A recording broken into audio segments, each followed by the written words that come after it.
morning. My name is Jenna Farris, and my thesis is on the detrimental effects of the Western diet on the United States economy. The American debt is currently at an all-time high of $39 trillion. There are many factors contributing to this immense debt, such as the aging population, rising healthcare costs, Social Security, Medicaid, Medicare, decreased tax revenue, and interest. However, one of the biggest contributors to the American debt is never mentioned in this list, and it is also the most avoidable: obesity. It surrounds people's daily life, but is ignored in the name of equality. But at what point should the health of not only the individual, but also that of the nation, overcome the sense of equality? Obesity has overwhelmed American society in every age group, completely consuming the medical field. Although obesity in itself is an illness, some would argue it is also the root of almost all other sickness in modern-day America. A short list of complications that obesity can lead to is type 2 diabetes, high cholesterol and triglycerides, high blood pressure, coronary heart disease, strokes, metabolic syndromes, sleep apnea, breathing problems, some types of cancers, and gallbladder diseases. All of these complications land obese persons in the hospital more often than those who are not obese, costing America hundreds of billions of dollars each year. When indirect costs are included, it may easily exceed $1 trillion annually. Society is going to fail if the economy fails, and if the root of obesity, the Western diet, is not adjusted, both will collapse. A parallel between the long-lasting effects of ignorance and future generations can be seen in Lewis Lowry's The Giver.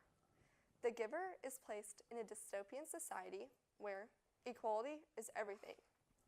Colors are different, so they get rid of them. Pain causes differences, so they create a place where pain is minimal. Emotions fluctuate, so they do away with such. Readers meet Jonas, who left everything he knew, all equality and all familiarity, to find real experiences, real emotion, and real love, ultimately willing himself to pursue real life. Jonas's father, a nurturer who cares for babies, came home from work one day and brought a frail child with him. His name was Gabriel.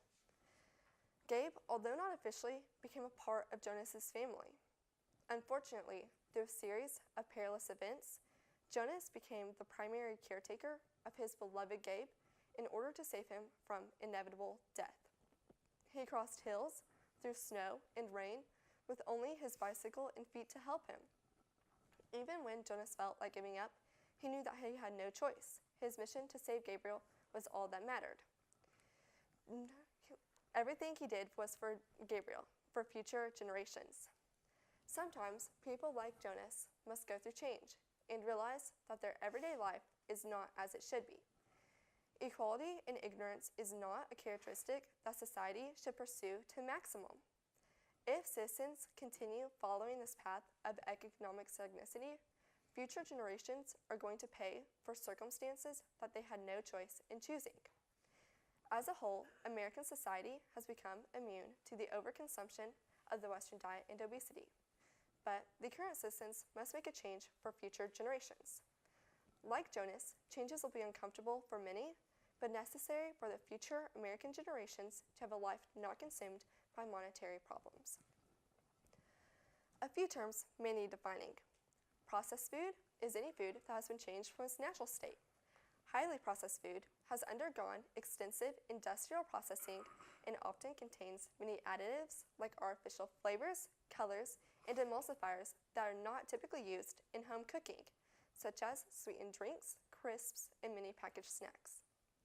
Non-communicable diseases, which are commonly referred to as NCDs, are chronic, long-lasting health conditions that are not spread from person to person. Examples include heart disease, diabetes, cancer, and chronic lung and mental health conditions. Food insecurity is the condition of not having sufficient food or food of an adequate quality to meet one's basic needs. More scientifically, the most common definition of obesity is based on body mass index, BMI, defined as weight in kilograms divided by height in meters squared. Obesity in adults is generally defined as a body mass index of 30.0 or greater, with a BMI of 25.0 to 29.9 categorized as overweight. Food labeling in the context of health means the use of specific, easy-to-understand messaging on food packaging that alerts consumers about the presence of nutrients associated with adverse health effects when consumed in excess. These terms will be used in the following discussion of obesity, federal economy, and American debt. America's debt is increasing at an alarming rate. It currently sits at about $39 trillion and is increasing at about $1 trillion every 100 days. Why is this happening, and why has nothing been done to change it? American pediatric endocrinologist Robert H. Lustig, along with various researchers from the National Library of Medicine, discusses these issues in detail. Tiffany, at 9 years old, was morbidly obese. Fast food was a staple in Tiffany's diet, enough so that her mother often bragged about how the fast food workers knew her by name. She lived in an environment that did not encourage much physical activity. As Tiffany continued growing, her doctors referred her to a pediatric obesity center. Tiffany had a body mass index of 35, when she should have been between 18.5 and 24.9. Her doctors strongly suggested a diet change to Tiffany's mother, such as eating whole foods like vegetables, fruit, whole grains, and lean protein, while limiting processed food in excessive portions. But her mother refused, saying that fast food is cheaper and it made her daughter happy. Her mother stated that she knew Tiffany was larger than her peers, but fast food tasted better than the stuff the doctors were proposing. Now, Tiffany suffers from impaired fasting glucose, where the blood glucose levels are higher than normal, yet not high enough to be considered diabetes, and hyperlipidemia, which is when there's an abnormal amount of fat and lipids in the blood. These conditions combined can lead to many cardiovascular diseases, such as heart attacks and strokes. If Tiffany's mother had changed her diet, she would not be having to pay expensive medical bills from chronic diseases right now. Eating real food is cheaper than a lifetime of medical bills. Tiffany is an example of how diet will affect people financially for the rest of their lives. Obesity is becoming more prevalent than ever before in American society, especially in children. But more times than not, people attribute obesity to personal action. However, what does one do when they have no choice but to consume the Western diet? One may walk into the grocery store with the intention to purchase healthy food in order to lose weight. But many products are misleading and often replace commonly known names like sugar to something different, such as aspartame, a sugar substitute. These products are marketed to aid in weight management, which presumably would benefit one's health. However, they still fall into the Western diet category of high intakes of prepackaged food, sweets, and high fructose products, leading to weight gain, not management. In addition to these characteristics, the Western diet is also defined as high intakes of refined grains, red meat, processed meat, high sugar drinks, candy, fried food, conventionally raised animal products, and high-fat dairy products. The consequence of this diet is ultimately death. If it is a known fact that obesity is killing United States citizens and costing its government more and more money each year, why has there not been a national diet modification? America's Western diet is causing its citizens to be diagnosed with obesity, in some cases leading to chronic illnesses, which in return is adding to the American debt. The government needs to implement measures such as food labeling on unhealthy foods in order to make the healthier choice the easier choice. Food is a substance that provides nutrition and promotes growth, while poison is a substance that promotes illness. This means that the products people purchase in grocery stores and consume on a regular basis are more like poison than food. What else would it be called? The Western diet lacks the nutrients people need, such as fiber, omega-3 fatty acids, and micronutrients. Instead, it loads them full of fats, sodium, and excess sugar. But what are the true consequences of obesity in American society and economy?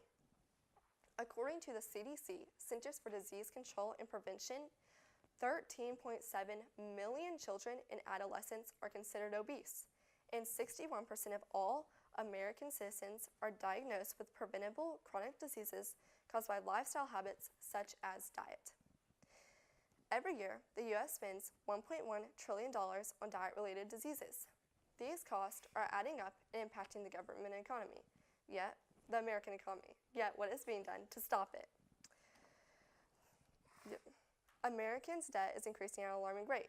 It currently sits at about $39 trillion and is increasing about $1 trillion every 100 days. It is time for some steps to be implemented in order to change the United States nation for the better. People often attribute obesity to personal responsibility, but one has to have certain elements in order to have personal responsibility. They have to have knowledge. There are 56 names for sugar. So, how is a consumer supposed to purchase food without sugar if they do not know its true name? The information about sugar is not often disclosed because large corporations don't want people to know. They want more money. In a nutrition label, there is a column labeled daily percentage. It tells a consumer how much of a product that they should consume in a day. However, for sugar, there is not a daily percentage listed. Big industries do not want people to know that they should only have 6 to 9 teaspoons of sugar a day when they are averaging 22. Though sugar in such products does not benefit anyone but the people in control of the food industry. Next, people do not have access to real food. According to Robert H. Lustig, 80% of all American grocery stores are spiked with added sugar, making it hard to find healthier alternatives. The sugar in such products does not benefit anyone but the people in control of big industries through profit and company growth. Lastly, Americans cannot afford to eat real food. Junk food is less expensive per calorie. So, when someone is on a strict budget, it is much easier to buy the cheaper option rather than the healthy option. It is not personal responsibility because people do not have the knowledge that they need in order to choose the healthier options. Besides food labeling, there are other ways to promote the healthier choice, such as removal of taxes on healthy foods. However, a few arguments have been made against the removal of taxation. One argument may go like this. While the removal of taxation on healthy foods is great in theory, it is likely that those taxes will be imposed on other items and cause an increase in debt. However, this result will be temporary. IQ and BMI are directly related through an inverse relationship. As body mass index increases, IQ decreases. If America were able to lower its overall national body mass index, it would lead to a smarter nation, leading to less crime, more scientific advancements, improved problem solving, lower addiction and divorce rates, and improved decision making. In addition to this, it is estimated that with a lower body mass index, 5.8 million people will start working. Therefore, if we become a healthier nation, it would lead to more tax money coming in, smarter citizens, and the medical debt decreasing. Another disagreement is that diets have worked for centuries. So, why would people change this decade-long practice? American society puts such an emphasis on the word diet, but for what reason? According to Oxford Languages Dictionary, diet is the kind of food that a person, animal, or community habitually eats. However, we have modernized this word to mean restrictions, but it should refer to the food that God intended humans to consume. 2 Corinthians 9:8 states, God is able to give you more than enough of every good thing so that you will always have all you need and plenty more to share. Ever since the beginning of creation, God has given humans exactly what they need to survive. However, for some reason, man has started to alter this. Diets should focus on the natural food that was intended to be consumed, not restrictions. The problem was not when God created food, it was when man started to alter it. Diets such as veganism, vegetarianism, and pescatarianism focus on food that is not even a problem, but allow the troublesome provisions to corrupt their diet. They're building boundaries in the wrong spot. It is like building a wall between ally nations, but allowing the enemy borders to remain open. As a whole, American society needs to redirect their focus from which diet they are going to follow, and instead focus on the whole foods that God intended humans to eat. This thesis was not written to blame one group of people for the downfall of America. It was written to bring attention to a multi-layered problem that the current citizens have limited knowledge of the consequences of. But future generations are going to live in a society created by those said consequences. America, the land of the free and home of the brave, is a well-known saying. However, one of these days, that land and home will be destroyed. No one knows the true destruction that will follow, but everyone has a choice to change simple habits for the better or live in a broken society. It is the responsibility of the current citizens to choose how they will contribute to fixing this problem. Thank you.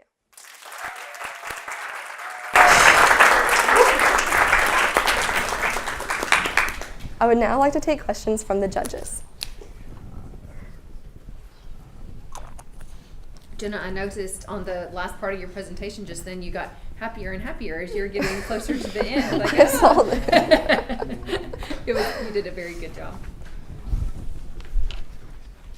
You had a line that I'd like to hear you say more about, talking about veganism and vegetarianism, pescatarianism. You said they build the walls in the wrong spot. Can you clarify that a little bit? Okay, so my problem with these diets is that, let's just take vegetarianism as an example.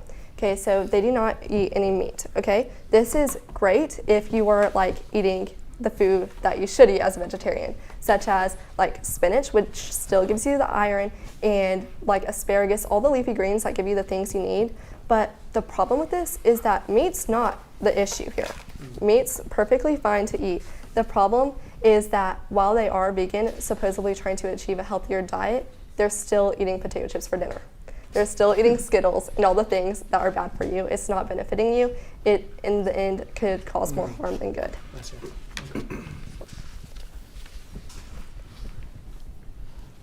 You did a wonderful job. I am you. so proud of you. You talked about the trend continuing, it being a chain, a life cycle that continues over and over again. How do you think we could change this, break this cycle in the schools? If things aren't being done at home, how could the school system help break this cycle? Okay, so I know in public schools with Michelle Obama, she made the whole act where they were supposed to try to incorporate healthier food. But the problem with this was it made children like it less because so many restrictions were causing less sodium, less flavor, like all those things, which in return didn't help.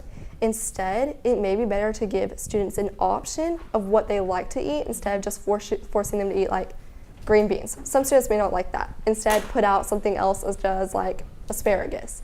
Make it a variety where they get to choose what they want to eat, and then with eating those greens, they will realize like, oh, this is actually really good. Like I feel an impact on my body, and so maybe they'll start choosing that for themselves at home. Great. So Jenna, you talk a lot about the food aspect. Can you speak more to, you touched a little bit on exercise and when you were telling the story about the little girl and she wasn't very active, how important is that along with all the things about our diet? Yes. Okay. So I didn't focus too much on the exercise, but obviously exercise is very important. The only difference between this, like to me, why I didn't focus on it too much is because you can be healthy and consume the Western diet if you're exercising the right amount. Yes, internally you may not be as healthy, you may be experiencing things such as IBS and things like that, but on outside you can remain healthy and fit and do all the things you're supposed to do. With the Western diet and not remaining active, then as you're consuming like all these fried foods, things like that, you're putting on the weight, preventing you from doing the things that you could used to do. And then you're getting diagnosed with like type 2 diabetes, which then it prevents your eating habits, things like that.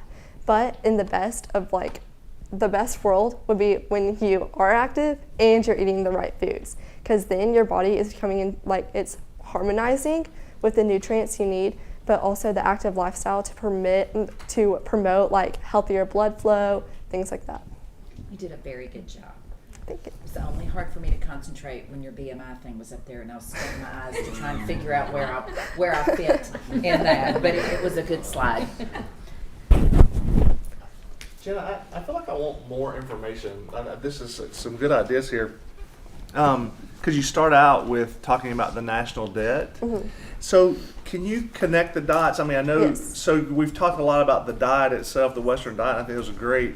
But part of your thesis is about how it affects the economy. Mhm. So can you connect some dots more for me with Yes. how this can help the economy, like especially the debt or just the economy in general? Okay, so I did mainly focus on the diet part of this, but in my actual paper there are a lot of statistics, but I also thought it was going to be hard to memorize all those as I was presenting and not getting them mixed up.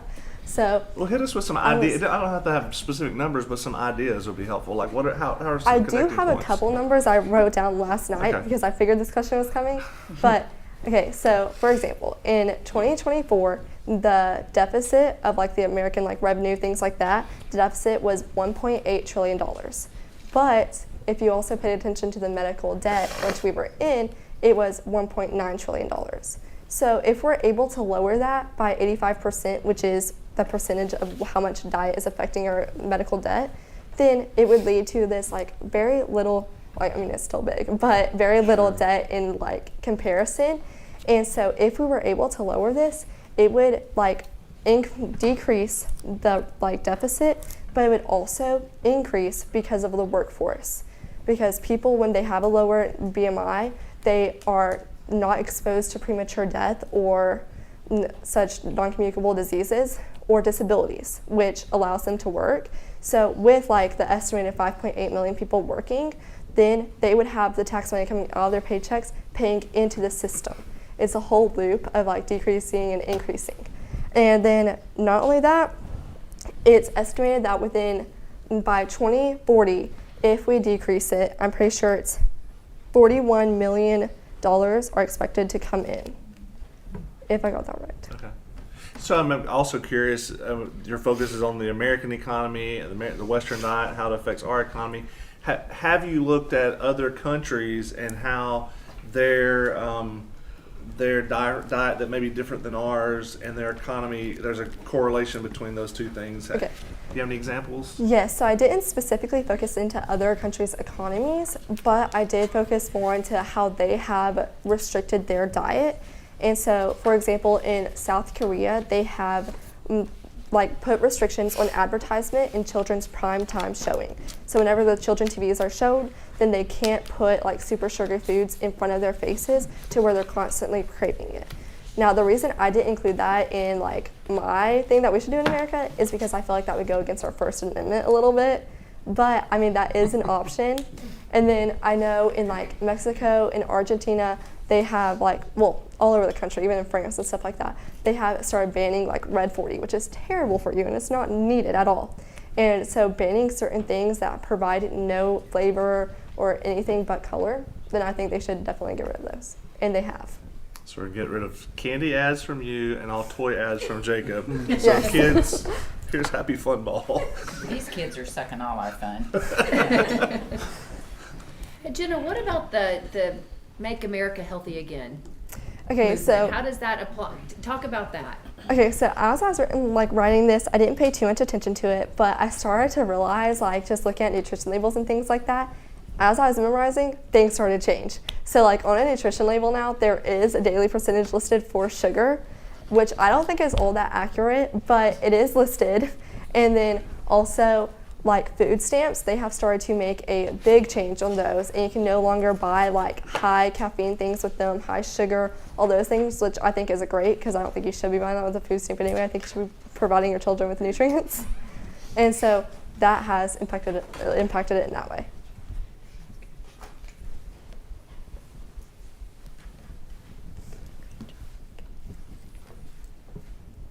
I wonder if anyone you can take a couple questions from the audience. Anyone have a question?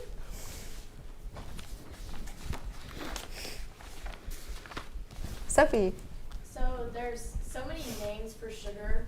So what's the best way to like know what you should and shouldn't eat we don't have all these 56 things? So that was sort of like my problem, is that there is so much out there, it's impossible for us to know. Like, it truly is. And so it's not just the citizens' fault that they're getting obese. Like, it's not their fault, okay?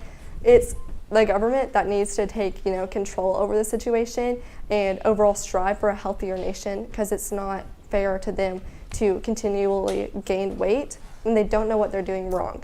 Because, like, as Katie mentioned, you could be buying diet products, but it's detrimental to your health. It's not helping in any way. So instead, they should prioritize their citizens' overall health and start focusing on that. And so, to answer your question, we can't. Haven? Do you think that Americans should go back to a whole foods diet over a processed food? Yes, 100%. I do think so. My favorite name of crystal on that or of sugar on that list is Florida crystals. I've never seen that before. I have no either. When I saw Barbados sugar, that's makes me think of the Crucible. I hope all of my students remember reading the Crucible, and there's Barbados sugar. Okay, if there are no further questions, thank you.